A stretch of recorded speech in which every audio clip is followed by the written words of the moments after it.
देखी एगो हमरे जैसन लड़का आ इनकरे जैसन लड़की के शादी भइल बा। खैर शादी तो हो गइल बा, विदाई भी हो गइल बा, लेकिन अब बात आ गई सुहाग रात के सेज पर। बड़ी जल्दी पहुंच गई हो जाए बाबू। तो लड़को जाता इनका के भर अखबारी पकड़ लेता। तो कहा तरी कि नहीं राजा जी बस आज भर रोड़ा अपना दिल के मना ली, काहे कि विदाई के समय हमरा घर के बड़ बुजुर्ग सिखैला खलो कि आज तारा बाबा के मान बा, तो बस आज भर अपना पति के रोक ली है। तई कहा तरी कि नहीं राजा जी आज भर अपना दिल के मना ली, कल से फिर 20-20 खेले में चाहे 50-50। तो देखी लइका वियोग में क्या कहता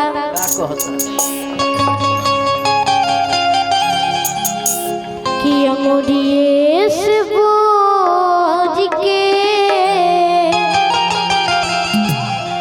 अमोरिए से बोझ के प्यार दे तो प्यारी हो। तो देखिए अभी का कहतरी, अरे कि छुई जानी राजा जी, छुई जानी राजा जी कि बाबा के मान हो कि रोए पलाट पूरा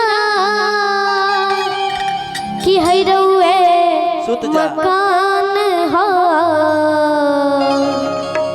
कि रोए पलाट पूरा कि है रोए मकान हो। कैसे कहेगा कि छुई जानी राजा जी, छुई जानी राजा जी बाबा के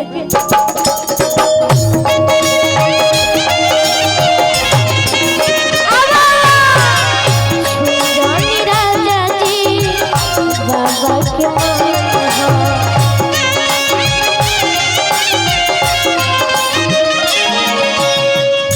रउए पलाट पूरा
गाना याद आ गया।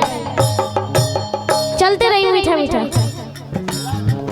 इन्हीं लोगों ने इन्हीं लोगों ने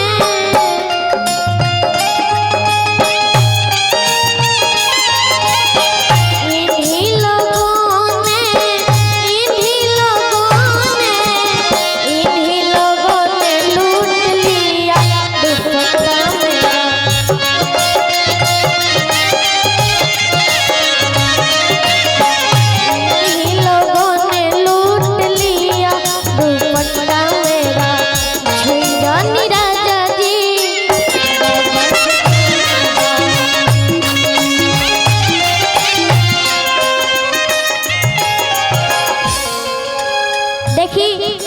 यहाँ के तो नाम रोज सभी जानत होके, यहाँ के नाम हम मुस्कान जाने, लेकिन यहाँ के नाम रस भरी।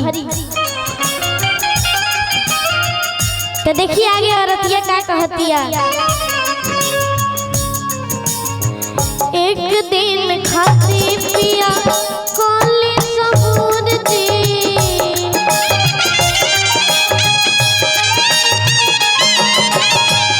एक दिन खाती पिया कोली सबूर जी,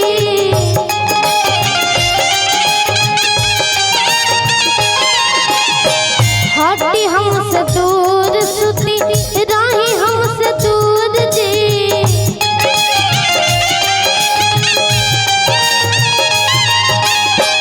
हटी हमसे दूर सुती राही हमसे दूर जी,